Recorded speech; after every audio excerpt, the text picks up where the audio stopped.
Bien-aimés, Dieu est votre refuge et votre forteresse. Écoutez cette parole et recevez la protection divine sur votre vie et votre famille. Pour cela, nous allons prier dans le nom de Jésus de Nazareth. C'est dans le livre d'Apocalypse, le chapitre 1er, verset 3. Et la révélation se compose de 4 parties principales ou séries de prophéties. Alors les 7 églises, les 7 sceaux, les 7 trompettes, les derniers événements de la lutte entre le Christ et Satan. Dans l'Apocalypse 12, 22. Alors, en déterminant le sens des scènes successives qui sont déroulées devant Jean en vision, le lecteur devrait se rappeler que Dieu a donné le livre pour guider, réconforter et fortifier l'Église. Par exemple, les 7 églises sont symboliques de l'Église à différentes périodes de l'histoire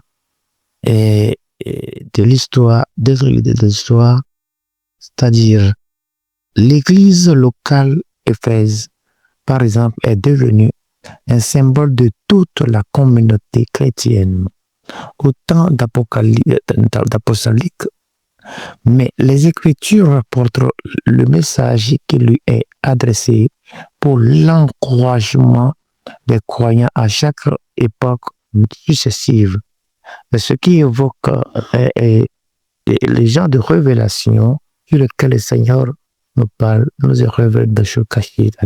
La caractérisation de l'Église d'Éphèse et l'exhortation reçues par elle sont donc particulièrement appropriées aux besoins de cette congrégation locale au temps où le message a été écrit.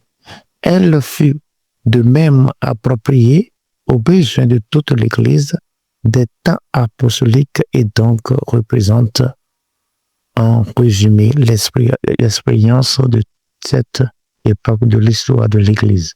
Mais Dieu les a conservés pour l'encouragement des croyants de toutes les époques, car dans les mêmes circonstances, les mêmes principes s'appliquent, c'est-à-dire par analogie, la même chose vaut pour les messages aux autres églises. Du fait que l'accent de chacune des 4 principales séries, c'est-à-dire les prophéties, est mis sur les scènes finales de l'histoire de la terre. Donc, les messages du livre de l'Apocalypse ont un essence particulière pour les croyants des derniers temps. Par l'utilisation, l'image, c'est-à-dire empruntée à l'Ancien Testament, le livre de l'Apocalypse insiste sur le fait que Jésus-Christ est le Seigneur et règne sur tout et sur toutes choses, même sur les pouvoirs humains.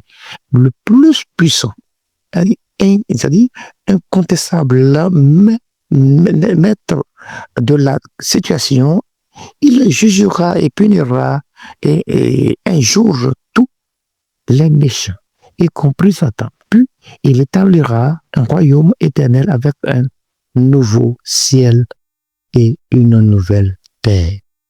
Alors je nous déclare bénis, même dans le nom de Jésus-Christ de Nazareth. Amen. Le Seigneur est fidèle pour vous garder et vous délivrer. Marchez chaque jour sous sa main puissante et partagez ce message pour fortifier la foi des autres.